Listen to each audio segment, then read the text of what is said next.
Bonsoir. Ce soir, un match compliqué pour votre équipe. Est-ce que vous avez un premier mot sur cette rencontre à chaud? Non, j'ai prévu un peu que ça allait se passer comme ça, parce que on est vraiment diminué. Et Tarbes est en pleine bourre, ils ont toute leur équipe, ils jouent très très bien, ils défendent très très fort, très agressifs. Voilà, j'ai juste demandé que mes joueurs restent solidaires par rapport à ça. On a trop de blessés pour pouvoir concurrencer avec qui que ce soit en ce moment. Vous parlez des blessés, Nemanja Kovanuzic n'a pas joué ce soir, il y en a d'autres qui ne sont pas venus à Tarbes. Est-ce qu'ils seront présents au match retour ou vous ne savez pas encore? Non. Vous revenez à Tarbes aujourd'hui après avoir joué à Lourdes un peu plus tôt dans la saison. Ouais. Est-ce que personnellement vous avez un mot pour ce retour ici? Non, j'étais content de retrouver le quai. Je trouve qu'elle a un peu vieilli quand même. Le parquet, il a vieilli, il a besoin de renouvellement et apparemment c'est dans les programmes de faire des touches un peu partout, et tant mieux. Non, j'étais content. Chaque fois que je peux venir ici voir mes amis, ça me fait plaisir. Pour revenir aux sportifs, la semaine prochaine les matchs retour et peut-être la belle chez vous. Comment vous abordez cette semaine?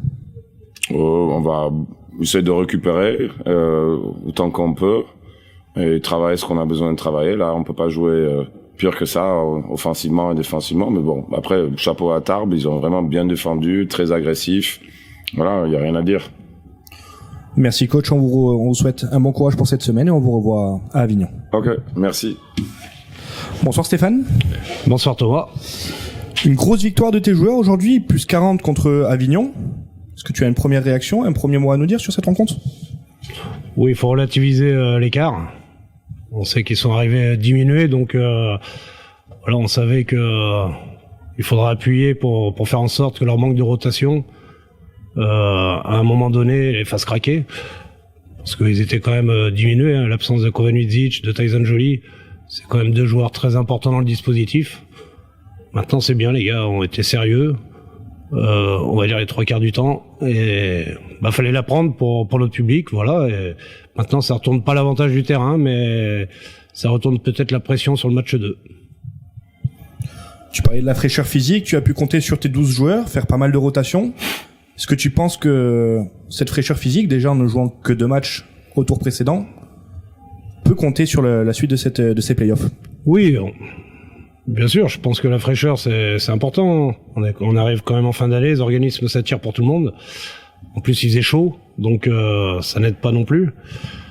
Maintenant, je le redis, on a pu compter, on a joué à 12, ils ont joué, voilà, ils avaient 2 joueurs qui étaient pas là. Donc c'est sûr que dans ce contexte, c'est plus facile de faire un écart. Mais il va falloir rester humble et se dire que rien n'est fait, parce que maintenant l'avantage du terrain, il est pour Avignon. Une nouvelle fois, le Palais des Sports était quasiment rempli ce soir. L'appui du public, toujours aussi important pour vous? Oui, surtout sur un week-end prolongé comme ça. On craignait un petit peu qu'il y ait moins d'influence, mais le public a fait du bruit. Une fois de plus, je pense que les joueurs ont répondu à l'attente du public. Et ça, c'est tout bénef. C'est toujours bien de gagner à la maison devant son public. Il faut fidéliser.